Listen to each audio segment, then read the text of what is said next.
सकाळू कौन ब्रेकफास्ट बनैबी बोली प्रथमे हरड़ डाली 2-3 मुठा गोटे मुठा बुट डाली को भिजई देली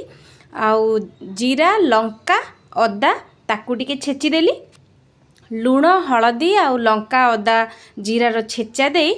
प्रेशर कुकर रे 2टा सीटी दबा पर्यंत डालीटा को सिझे देली सिझीगला परे सेथरे टिके तेंतुली रस सांबर पाउडर पके आउ 2 रु 5 मिनिट टिके सिझेबा को छाड़ी देली एपटे 2टी टमाटो 2टी कंचा लंका 2 रु 3 कोला रसुण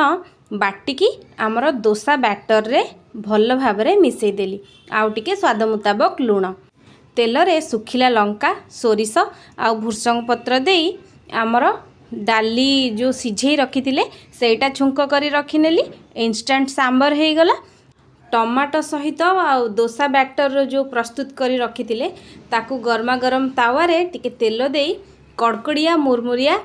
टमाटर चकुली बनै नेली टमाटो चकुली कहतु या टमाटो दोसा किछि भी कहतु कहिबारे कौन अच्छी खाइले गला खाइबा को बहुत ही क्रंची क्रिस्पी होता बहुत ही बढ़िया लगिला आपण माने भी निश्चित एटा घरे ट्राए करंतु।